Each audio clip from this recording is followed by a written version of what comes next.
ఉప్పల్లో నిర్వహించిన మీడియా సమావేశంలో టీఆర్ఎస్ఎంఏ మాజీ రాష్ట్ర అధ్యక్షుడు డాక్టర్ వై శేఖర్రావు, నీసా జాతీయ అధ్యక్షుడు కుల్భూషణ్ శర్మ, నీసా ఉపాధ్యక్షుడు డాక్టర్ పరంజ్యోతి, అడ్వకేట్ బి విజయేందర్ రెడ్డి పాల్గొన్నారు. ఈ సందర్భంగా వారు మాట్లాడుతూ పెరుగుతున్న పన్నులు, నిబంధనలు, ఆర్థిక భారం కారణంగా ప్రైవేట్ పాఠశాలల నిర్వహణ కష్టతరంగా మారుతోందన్నారు.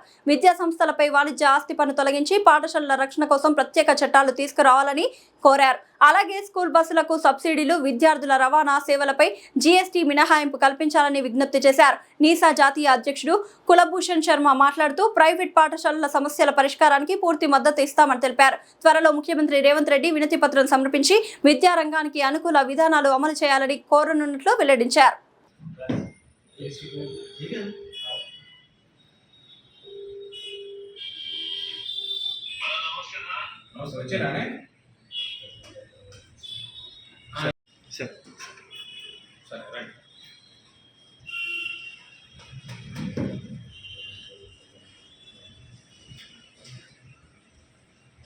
నీతి ఆయోగ్ ద్వారా మా జాతీయ అధ్యక్షులు కుల్భూషణ్ శర్మ గారిని రిక్వెస్ట్ చేసేది ఏంటంటే, ఈ పాఠశాల సేఫ్టీ ఏదైతుందో, అంటే గతంలో నీతి ఆయోగ్ 3-4 ఇనిషియేటివ్ తీసుకున్నది. మొన్న కూడా సుప్రీంకోర్టు ఆర్టీఐ ఊరికే అడుగుతూ ఉంటే మీకేం అవసరం అనేది సుప్రీంకోర్టు కూడా ప్రశ్న వేసి వాళ్ళకి శిక్ష కూడా వేసింది.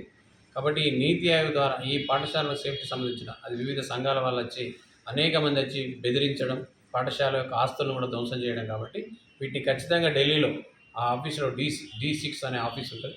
ఆ ఆఫీసులో ఖచ్చితంగా వారి ద్వారా మేమందరం కూడా అన్ని రాష్ట్రాల్లో వెళ్ళి ఖచ్చితంగా అక్కడ కంప్లైంట్ చేసి తగిన సలహాలు, సూచనలు రాష్ట్ర ప్రభుత్వాలకు ఇప్పించే విధంగా, మాకు సేఫ్టీ ఏదైతే అడుగుతున్నామో దాన్ని మేము ఆకర్షించే విధంగా, దాన్ని తెచ్చుకునే విధంగా ప్రయత్నిస్తామని అధ్యక్షుల ద్వారా తెలియజేస్తాం. Thank you. అందరికీ నమస్తే అండి. నా పేరు విజయేందర్ రెడ్డి. ఈరోజు ఢిల్లీ నుంచి వచ్చిన నీసా ప్రెసిడెంట్ ద్వారా ఈరోజు ప్రెస్ మీట్ పెట్టడం జరిగింది.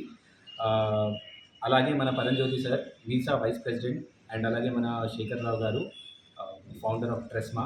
సో స్కూల్ పైన ఉన్న సమస్యల పైన ప్రెస్ మీట్ పెట్టడం జరిగింది. ప్రెస్ మిత్రులు అందరూ కూడా సహకరించినందుకు చాలా ధన్యవాదాలు. ఎట్ ది సేమ్ టైం ఈ ప్రెస్ మీట్లో కవర్ అయిన పాయింట్స్ ఏంటంటే, స్కూల్కి సేఫ్టీ యాక్ట్ అనేది ఒకటి తీసుకురావాలి, ఆర్టీఐ అటాక్స్ అనేవి జరగకుండా కొంచెం మాకు ఒక యాక్ట్ తీసుకొని వస్తే బాగుంటుంది. At the same time subsidy on buses, అంటే రిమూవల్ ఆఫ్ జీఎస్టీ కనుక చేస్తే స్కూల్స్కి చాలా హెల్ప్ అవుతుంది. ఎందుకంటే స్కూల్ ఫీజు ఎంత ఉందో బస్ ఫీజు కూడా అంతే అవుతుంది. సో పేరెంట్స్కి హెల్ప్ అయ్యేలాగా ఇది ఒకటి ప్రణాళిక ఏర్పాటు చేస్తున్నాం మేము. దీంతోపాటు కమర్షియల్ ప్రాపర్టీ ట్యాక్స్, అంటే all the schools are following under commercial property tax. So నేనేమంటున్నట్టు డొమెస్టిక్ కనుక మీరు చేస్తే స్కూల్స్కి కొంచెం హెల్ప్ చేసినట్టు అవుతుంది.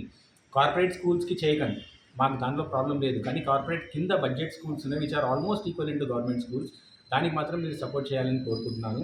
అండ్ స్పీడ్ బ్రేకర్స్ ప్రతి స్కూల్ ముందు కొంచెం వేసినా కూడా జిహెచ్ఎంసీ వాళ్ళు తీసేయకుండా ఒక రూల్ అనేది లేదా ఒక జియో అనేది పాస్ చేసేలాగా కూడా చూస్తే చాలా హెల్ప్ అవుతుంది. And right to fee collect, sir చెప్పినట్టు ఈ పాయింట్స్ పైన ఈరోజు ప్రెస్ మీట్ పెట్టడం జరిగింది. ఇవన్నీ కూడా ఒక రిప్రజెంటేషన్ చేసి ఎంపీఆర్ అన్న గారికి, రజిత పరమేశ్వర్ రెడ్డి గారికి మేము ఇచ్చి వారి త్రూ సీఎంని రీచ్ అవ్వాలని మేము చూస్తున్నాము. రేవంత్ అన్న దగ్గర ఆల్రెడీ మేము ఒక ప్రపోజల్ రిప్రజెంటేషన్ పెట్టాము, అది అప్రూవల్కి పెండింగ్ ఉంది. సో త్వరలో కనుక అది అప్రూవల్ అయితే మా సమస్యలు చెప్పుకోవడానికి ఒక అవకాశం మాకు దొరుకుతుంది. మా స్కూల్స్ ఎంటైర్ స్టేట్లో దాదాపు 4500 స్కూల్స్ మా మెంబర్షిప్లో ఉన్నాయి. 25 లక్షల మంది స్టూడెంట్స్ మా దాంట్లో చదువుతున్నారు. సో వీళ్ళకి హెల్ప్ అవుతుందని నేను కోరుకుంటున్నాను. తెలంగాణ రాష్ట్రంలో ఇప్పుడు నూతన విద్యా సంవత్సరం ప్రారంభమైన సందర్భంగా ప్రభుత్వాలకన్నిటికీ, రాష్ట్ర ప్రభుత్వానికి, కేంద్ర ప్రభుత్వానికి కూడా ప్రైవేటు పాఠశాలల్లో చదువుతున్నటువంటి విద్యార్థుల నాణ్యత ప్రమాణాల అభివృద్ధి కోసం, ఈ దేశం విద్య ద్వారా ముందుకెళ్ళటం కోసం ప్రైవేట్ పాఠశాలలు అంటే ఎదుర్కొంటున్నటువంటి కొన్ని సమస్యల్ని ప్రభుత్వాలకు నివేదించడం కోసం ఢిల్లీ నుంచి జాతీయ అధ్యక్షులు కుల్భూషణ్ శర్మ గారి ఇక్కడికి రావటం జరిగింది.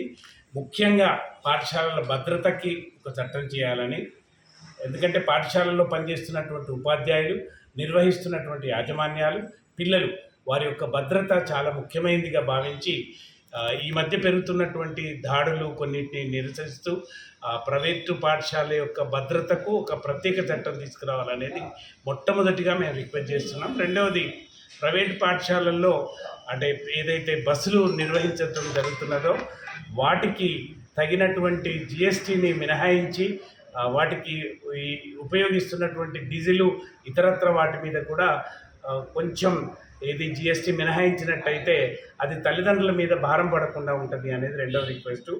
మూడవది వచ్చేసి ప్రైవేటు పాఠశాలల మీద కొంత విచక్షణ గ్రామీణ ప్రాంతాలలో పట్టణ ప్రాంతాలలో చూపించడం జరుగుతున్నది. ప్రజాప్రతినిధులు ముందుకొచ్చేసి మీ పిల్లల్ని ప్రైవేట్ పాఠశాలకు పంపించేది ఉంటే మీకు ప్రభుత్వ రాయితీలు రావు అనే ఒక బెదిరింపులు కొంత చేయటం వలన ఒక ఆందోళనకరమైనటువంటి పరిస్థితి ఏర్పడుతున్నది.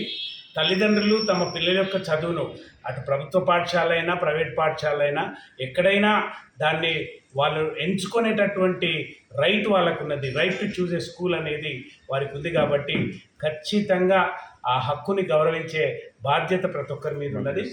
చివరిగా రిక్వెస్ట్ చేసేది ఏంటంటే ముఖ్యమైనటువంటిది ఏ సర్వీస్ ఇచ్చిన వాళ్ళకైనా కూడా తమ సర్వీస్కి తగినటువంటి మూల్యాన్ని చెల్లించమని అడిగే హక్కు ఉంటుంది. రైట్ టు ఫీ కలెక్షన్ అనేది ఒక చట్టంగా తీసుకురావాలని మన తెలంగాణ ముఖ్యమంత్రి గారికి మరియు దేశ ప్రధాని అయినటువంటి మోడీ గారికి కూడా మా Nisa national independent schools alliance తరఫున మేము విజ్ఞప్తి చేస్తున్నాం.